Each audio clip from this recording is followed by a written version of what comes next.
नमस्कार, स्वागत है आपका आज की खबर में। आपके साथ मैं हूं चित्रा सिंह और आप देख रहे हैं हमारा खास बुलेटिन देवभूमि। साथ ही अब आप जुड़ सकते हैं मेरे साथ भी मेरे सोशल मीडिया प्लेटफॉर्म से नीचे दिए गए सोशल मीडिया हैंडल के जरिए। तो देखिए, देहरादून स्थित सचिवालय में मुख्यमंत्री पुष्कर सिंह धामी ने राज्य प्रगति पोर्टल के जरिए चिन्हित प्रमुख परियोजनाओं की समीक्षा बैठक की अध्यक्षता की। इस बैठक में राज्य की कई विकास परियोजनाओं की प्रगति की विस्तृत समीक्षा की गई और संबंधित अधिकारियों को जरूरी निर्देश भी दिए गए।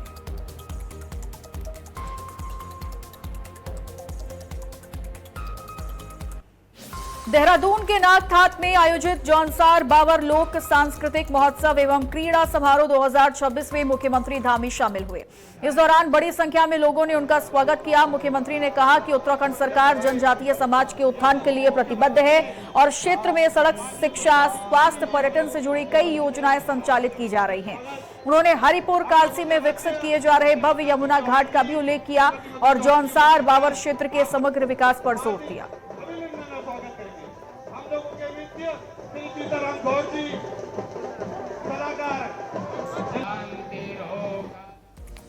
देहरादून में मुख्यमंत्री पुष्कर सिंह धामी ने कहा कि उत्तराखंड में इस साल धार्मिक पर्यटन को लेकर बड़ी संख्या में श्रद्धालु पहुंचे हैं। उन्होंने बताया कि चारधाम यात्रा में अब तक 32 लाख और आदि कैलाश यात्रा में लगभग 40 लाख यात्री आ चुके हैं। मुख्यमंत्री ने कहा कि राज्य में आस्था और श्रद्धा का बड़ा संगम देखने को मिल रहा है। उन्होंने आगामी कांवड़ यात्रा और कुंभ मेले की तैयारियों की भी जानकारी दी।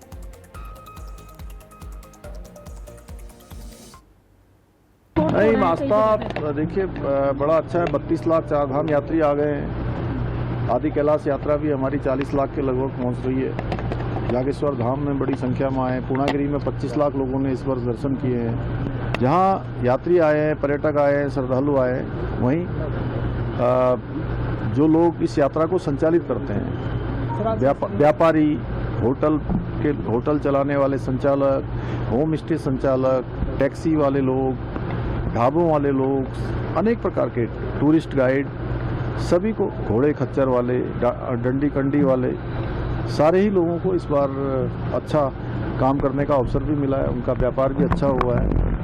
हमारे आगे आने वाली जो यात्रा दूसरी चरण की शुरू होने वाली है, भगवानों के आशीर्वाद से, चारों धामों के आशीर्वाद से, वो भी अच्छी होगी। सभी लोग इस यात्रा से निश्चित रूप से जो हमारा एक आर्थिकी का भी बड़ा आधार है, उस आर्थिकी को भी मजबूत करेगी। देहरादून में शहीद दुर्गामल्ल मंडल द्वारा आयोजित पौधारोपण कार्यक्रम में कैबिनेट मंत्री गणेश जोशी ने प्रतिभाग करते हुए पर्यावरण संरक्षण का संदेश दिया। इस मौके पर उन्होंने प्रधानमंत्री मोदी की प्रेरणा से संचालित एक पेड़ मां के नाम अभियान के तहत मक्कावाला क्षेत्र में फलदार पौधों का रोपण किया। मंत्री गणेश जोशी ने कहा कि पर्यावरण संरक्षण वर्तमान समय की सबसे बड़ी जरूरत है और वृक्षारोपण इसका प्रभावी जरिया है। देहरादून स्थित मां डाटकाली मंदिर को उत्तराखंड के प्रमुख शक्तिपीठों में गिना जाता है। मान्यता है कि देहरादून और दिल्ली के बीच सड़क मार्ग के लिए गुफा निर्माण के दौरान अंग्रेजों को मां डाटकाली के चमत्कार का सामना करना पड़ा था।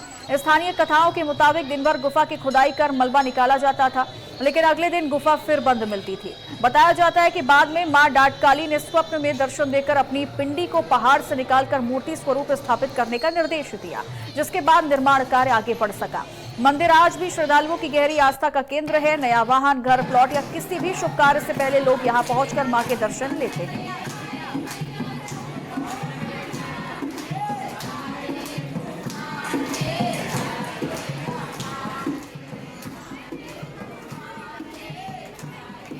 नैनीताल में भारत निर्वाचन आयोग के निर्देश अनुसार उत्तराखंड में एसआईआर अभियान की शुरुआत सोमवार से हो गई। नैनीताल में इस अभियान का शुभारंभ लोक भवन से किया गया, जहां ईआरओ ने राज्यपाल लेफ्टिनेंट जनरल गुरमीत सिंह को गणना फॉर्म प्रदान किया। इसके तहत बीएलओ घर घर जाकर मतदाताओं को गणना फॉर्म वितरित करेंगे और मतदाता विवरणों का सत्यापन व अद्यतन भी करेंगे। एसआईआर उत्तराखंड में शुरू हो गया है। आज अभी यहाँ पे नैनीताल जनपद में बैठा हुआ हूँ, यहाँ पे भी इसकी शुरुआत हो गई है। मेरी अपील है सभी वोटर्स से, जो भी मुझे सुन रहे हैं मीडिया के माध्यम से, कि इसमें बीएलओज एन्यूमरेशन फॉर्म लेके आपके घरों में आएंगी, आपके घरों में उसको देंगी, तो इसको भरने में आप उनका पूरा आप सहयोग करिए। अभी तो जो पहला 10 दिन का जो फेज है, इसमें हम फॉर्म्स आपके घरों में भेजेंगे और उसके बाद जो आने वाले दिन है उसमें उनको प्राप्त किया जाएगा। तो निवेदन इतना है कि उसमें जो भी डिटेल्स आप भरें बहुत एक्यूरेटली भरें। ध्यान से भरें। हम सबका प्रयास है कि जो इलेक्टोरल रोल बने बहुत साफ सुथरा हो, उसमें कोई गलतियां ना हो और किसी को जो उसके वोटिंग का राइट है उससे भी वो वंचित ना हो। हरिद्वार के हर की पौड़ी क्षेत्र में एक महिला के साथ मारपीट का वीडियो सोशल मीडिया पर वायरल हो रहा है। जानकारी के अनुसार महिला पिछले करीब 15 दिनों से हरिद्वार में रहकर हर की पौड़ी पर पूजा पाठ कर रही थी। सोमवार सुबह पूजा के दौरान किसी बात को लेकर उसकी युवक से कहासुनी हो गई। विवाद बढ़ने पर युवक ने महिला के साथ मारपीट की। घटना का वीडियो वहां मौजूद लोगों ने रिकॉर्ड कर सोशल मीडिया पर साझा कर दिया। चलो पहले, हाँ तुम मारोगे हमें मारोगे। हाँ। देखो जिम, देखो चलेगी। अरे अभी दीदी आप इसको ले चलो, पुलिस स्टेशन ले जाओ। अरे बगल में पुलिस स्टेशन है, बगल में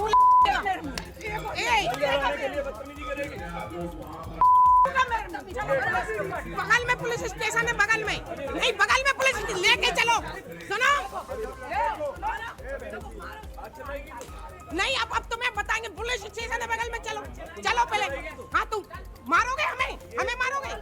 हाँ देखो जिम, देखो बेटा रोज पूजा करने आते अधिक मास के लिए 1 महीने के लिए यहाँ रोके हैं, ठीक है। तो रोज पूजा करने आते बेटा, वहाँ जो जगन्नाथ स्वामी जी का मंदिर है हर की पौड़ी पे, उसी के पीछे एक पीपल का पेड़ के नीचे शिव जी हैं, वहाँ जाके मंदिर करते। तो एक लड़का रोज आता, 30 साल के लगभग उसकी उम्र होगी, ठीक है। तो कहीं कुछ ऐसे अलग तरीके से टच करता हम लोगों को और उस पर जल चढ़ा देता।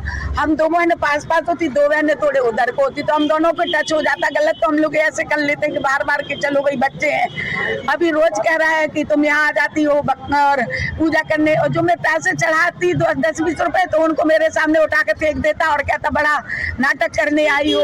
आज आया पानी चढ़ाने लगा, फिर कहेगा कि हमने आपसे कहा था एक दिन कि तुम लोग आके उधर मिल लेना बाहर, तो मिलती नहीं। तो हमने कहा भैया हम पे जो है हम क्यों मिलेंगे, क्या करना है। कुछ जो है बबीना, झांसी बबीना की थी, अधिक मास चल रहा है तो ये कई दिन से यहीं पे स्नान ध्यान कर रही होंगी। तो इसी बात को लेके वहाँ पे कोई व्यक्ति है, उसके साथ कोई उनकी कहासुनी हुई है, वो जानकारी की जा रही है। लेकिन वो वीडियो जो सोशल मीडिया पे वायरल हो रहा है उस संबंध में तहरीर प्राप्त हो गई है और उस संबंध में मुकदमा पंजीकृत कर कार्रवाई की जा रही है। बागेश्वर में विश्व प्रसिद्ध पिंडारी ग्लेशियर ट्रैकिंग रूट पर लापता हुए नोएडा निवासी 28 साल के ट्रैक्टर अभिषेक चौहान की तलाश के लिए बागेश्वर पुलिस और जिला प्रशासन ने व्यापक सर्च ऑपरेशन शुरू कर दिया। अभियान के तहत 7 विशेष खोजी टीमों के 30 सदस्य SDRF, NDRF, fire brigade, one विभाग और स्थानीय पुलिस के साथ मिलकर खोजबीन कर रहे हैं। पिंडारी नदी के लगभग 25 किलोमीटर लंबे दुर्गम क्षेत्र में ड्रोन कैमरों और डॉग स्क्वाड की मदद से सघन तलाशी अभियान चलाया जा रहा है।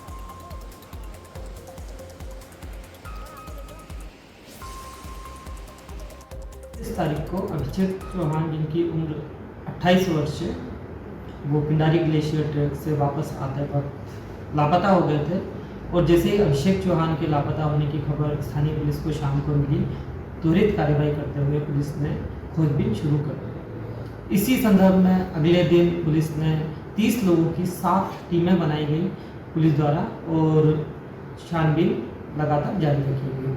उन 7 टीमों में एनडीआरएफ और एसडीआरएफ की टीम भी थी, फॉरेस्ट की टीम, फायर की टीम, रेवेन्यू टीम थी, एक इसके अलावा पुलिस की भी टीम थी, आपदा मित्र और ग्राम फेरी की टीम थी, और जो लोकल पीपल जो थे वॉलंटियर उनकी भी एक टीम थी। बागेश्वर में जिला कार्यालय सभागार में आयोजित जन सुनवाई में जिलाधिकारी अपूर्वा पांडे ने जन शिकायतों के निस्तारण में लापरवाही पर सख्त रुख अपनाया।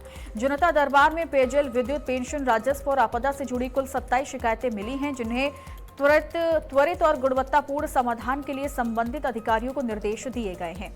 जिलाधिकारी ने लंबित प्रकरणों की समीक्षा के दौरान नाराजगी जताते हुए कहा कि जन समस्याओं के समाधान में किसी भी प्रकार की शिथिलता स्वीकार नहीं की जाएगी। देहरादून के ट्रांसपोर्ट नगर क्षेत्र में एक होटल में साफ सफाई की गंभीर अनदेखी सामने आई है। होटल की रसोई और बर्तनों के आसपास बड़े चूहे खुलेआम घूमते देखे गए, जिससे खाद्य सुरक्षा और ग्राहकों के स्वास्थ्य को लेकर चिंता बढ़ गई है। स्थानीय लोगों के अनुसार होटल में स्वच्छता की स्थिति बेहद खराब है। रसोई में खाद्य सामग्री और बर्तनों के बीच चूहों की मौजूदगी से संक्रमण और बीमारियों का खतरा बढ़ गया है। ऋषिकेश में देर रात पुलिस और बदमाशों के बीच मुठभेड़ हुई, जिसमें 2 बदमाश घायल होकर गिरफ्तार किए गए। एसएसपी देहरादून के नेतृत्व में चलाए जा रहे ऑपरेशन प्रहार के तहत पुलिस अपराधियों के खिलाफ लगातार सख्त कार्रवाई कर रही है। जानकारी के अनुसार चेकिंग के दौरान मुंह पर कपड़ा बांधकर बाइक पर सवार बदमाशों को पुलिस ने रोकने की कोशिश की, लेकिन उन्होंने बैरियर को टक्कर मारकर भागने की कोशिश की। बताया जा रहा है पुलिस की कार्रवाई में दोनों बदमाशों के पैर में गोली लगी है। बदमाशों के कब्जे से 2 तमंचे, जिंदा कारतूस, वारदात में इस्तेमाल हुई बाइक को बरामद किया जा चुका है। नैनीताल में वीकेंड के बाद भी पर्यटकों की भारी भीड़ नजर आ रही है। सरोवर नगरी में मौसम सामान्य और ठंडा होने से देश विदेश से आए सैलानी नैनी झील में नौका विहार और अन्य पर्यटन स्थलों का आनंद ले रहे हैं। भीड़ बढ़ने से पार्किंग फुल हो गई है। नावों के लिए लंबी कतारें लग रही हैं। विश्व प्रसिद्ध मां नैना देवी मंदिर में भी श्रद्धालुओं का तांता लगा हुआ है। हाल ही में हुई बारिश से झील का जलस्तर थोड़ा बढ़ा था, जो अब फिर घटता दिख रहा है।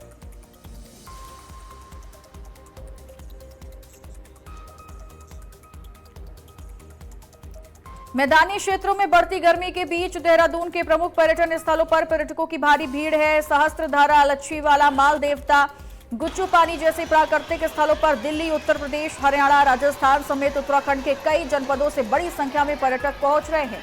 यहाँ लोग ठंडे पानी और प्राकृतिक सौंदर्य का आनंद लेते हुए गर्मी से राहत पा रहे हैं। पर्यटकों ने अपने अनुभव साझा करते हुए कहा कि देहरादून के पर्यटन स्थल परिवार और दोस्तों के साथ समय बिताने के लिए बेहतरीन जगह है।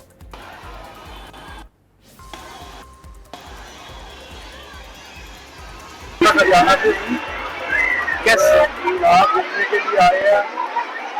कल ऋषिकेश से यहाँ के दर्शन के राम सेतु पे गए और वो जो संत वाला जो रंग बनाया वहाँ गए। उसके बाद यहाँ आए हैं, जहाँ पे अच्छा लगता है और बच्चे भी है। उसके लिए है कि वह आने के बाद गर्मी से राहत है। चारधाम यात्रा और वीकेंड की बढ़ती भीड़ के चलते हरिद्वार में यातायात व्यवस्था पर भारी दबाव नजर आ रहा है। शहर के कई मार्गों और राष्ट्रीय राजमार्गों पर वाहनों की लंबी कतारें लग रही हैं, जिससे यात्रियों और स्थानीय लोगों को जाम की समस्या का सामना करना पड़ रहा है। एसपी सिटी अभय प्रताप सिंह ने बताया कि चारधाम यात्रा पूरे उत्साह के साथ जारी है और हरिद्वार, ऋषिकेश में लाखों श्रद्धालु एवं पर्यटक पहुंच रहे हैं। शनिवार और रविवार को यातायात का दबाव सामान्य दिनों की तुलना में 25 से 30% तक बढ़ जाता है।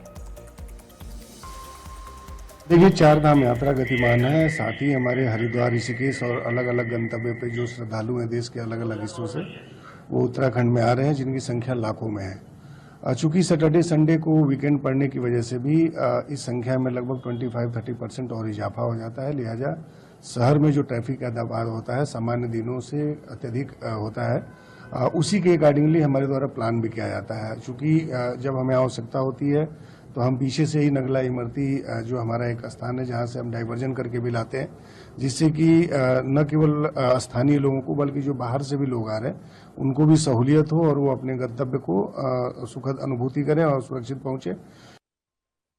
हरिद्वार की किश्ती नहर में लापता युवक का शव लगातार चलाए जा रहे सर्च अभियान के दौरान बरामद कर लिया गया।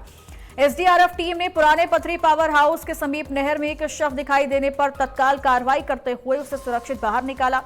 बरामद शव की पहचान रावली महदूद के रूप में हुई है। सचिन 2 जून 2026 को किश्ती नहर में नहाने के दौरान तेज बहाव की चपेट में आकर लापता हो गए थे। पिथौरागढ़ जनपद के पंचाचुली स्थित फूगा गैर के दुर्गम क्षेत्र में घायल को एसडीआरएफ ने सफल रेस्क्यू अभियान चलाकर सुरक्षित बाहर निकाला। जानकारी के अनुसार ग्राम फाफा निवासी 42 साल के कीम सिंह खराब मौसम और लगातार हो रही बारिश की वजह से पहाड़ी से गिरकर गंभीर रूप से घायल हो गए थे, जिससे वे चलने फिरने में असमर्थ हो गए। जानकारी मिलने पर एसडीआरएफ पोस्ट अस्कोट से मुख्य आरक्षी सुनील चंद्र के नेतृत्व में रेस्क्यू टीम आवश्यक उपकरणों के साथ घटनास्थल के लिए रवाना हुई। टीम ने प्रतिकूल मौसम और कठिन पर्वतीय मार्गों को पार कर घायल तक पहुंच बनाई, प्राथमिक उपचार दिया और स्ट्रेचर के जरिए सुरक्षित मुख्य मार्ग तक पहुंचाया।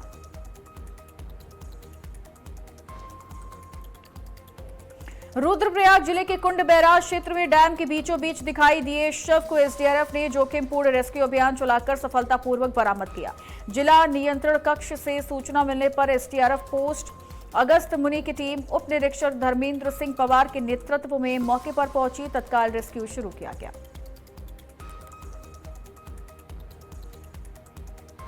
रुद्रप्रयाग के कौड़ियाला क्षेत्र में गंगा नदी में स्नान के दौरान तेज धारा में बहकर लापता हुए आशीष जैन की तलाश में एसडीआरएफ का सर्च अभियान दूसरे दिन जारी रहा। डालवाला स्थित डीप डाइविंग टीम द्वारा राफ्ट और आधुनिक उपकरणों की मदद से नदी के डाउन स्ट्रीम क्षेत्रों में व्यापक खोजबीन की जा रही है। सर्च अभियान के दौरान टीम को नदी के भीतर एक अज्ञात महिला का शव दिखाई दिया, जिसे तत्परता से बाहर निकालकर सुरक्षित रूप से ब्यासी रोड हेड तक पहुंचाया गया। चमोली जिले में बद्रीनाथ नेशनल हाईवे पर कालेश्वर के समीप दो वाहनों की आपस में टक्कर हो गई। हादसे के बाद मौके पर अफरा तफरी का माहौल बन गया। कुछ समय के लिए यातायात भी प्रभावित हुआ। हालांकि राहत की बात यह रही कि इस दुर्घटना में किसी भी यात्री को गंभीर चोट नहीं आई है।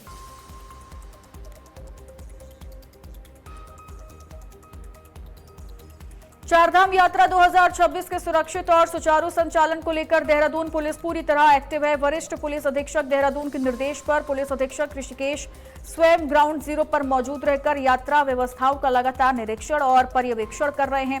साथ ही ड्यूटी पर तैनात पुलिस कर्मियों को जरूरी दिशा निर्देश भी दिए जा रहे हैं।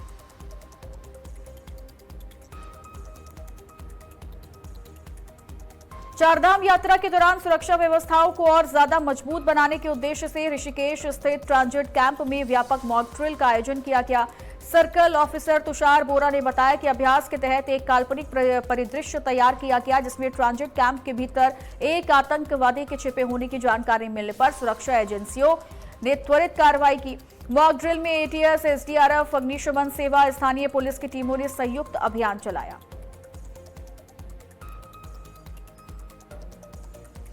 एक्चुअल में हमने अपने फोर्स को सचेत करने के लिए, उनकी एक्टिवनेस को दिखाने के लिए, लोगों को ये सुरक्षा की भावना के लिए एक हमने डेमोस्ट्रेशन को करा गया था, जिसमें एक आतंकवादी की सूचना का हमने बनाया गया था, जिसमें हमने वो करा गया था, जिसपे तुरंत ही हमने कार्रवाई करते हुए उसको आतंकवादी को घायल अवस्था में, गंभीर घायल अवस्था से उसे अस्पताल भेजा गया, घायल कर दिया गया था और 3 उसमें जो होस्ट कर रखे थे उसको उनको छुड़ाया गया था। लेकिन इसमें हमने देखा कि टीम का कोऑर्डिनेशन तुरंत ही टीमों के द्वारा भाग किया गया। एटीएस ने अपना बखूबी कार्य किया गया और हमारे एसडीआरएफ हो गया, फायर वाले हो गए और हमारी स्थानीय पुलिस द्वारा बड़ा आपस में कोऑर्डिनेशन का काम करते हुए उससे सकुशल कार्रवाई की गई। हरिद्वार के अलकनंदा मैदान में भारतीय किसान यूनियन भारत भूमि का 2 दिवसीय राष्ट्रीय अधिवेशन आयोजित किया गया, जिसमें देश के कई राज्यों से आए किसानों और किसान नेताओं ने हिस्सा लिया। अधिवेशन को संबोधित करते हुए संगठन के राष्ट्रीय अध्यक्ष सचिन कुमार गुड्डू ने केंद्र और राज्य सरकारों पर किसानों की उपेक्षा का आरोप लगाते हुए कहा कि किसानों की आय दुगनी करने का वादा अब तक धरातल पर नहीं उतर पाया है।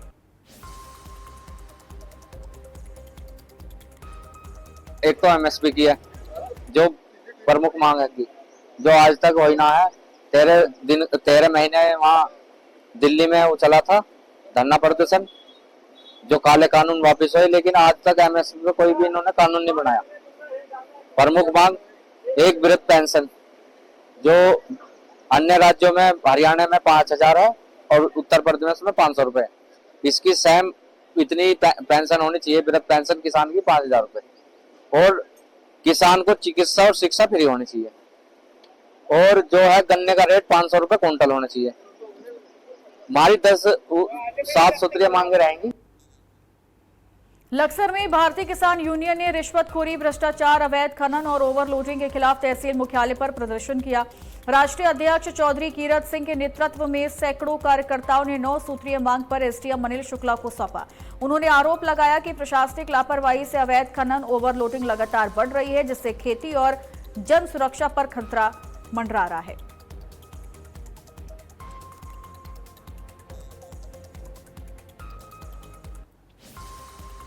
और इन्हीं खबरों के साथ इस खास बुलेटिन देवभूमि में आज के लिए बस इतना ही। आप बने रहिए आज की खबर के साथ ही अब आप जुड़ सकते हैं मेरे साथ भी मेरे सोशल मीडिया प्लेटफॉर्म से नीचे दिए गए सोशल मीडिया हैंडल के जरिए। नमस्कार।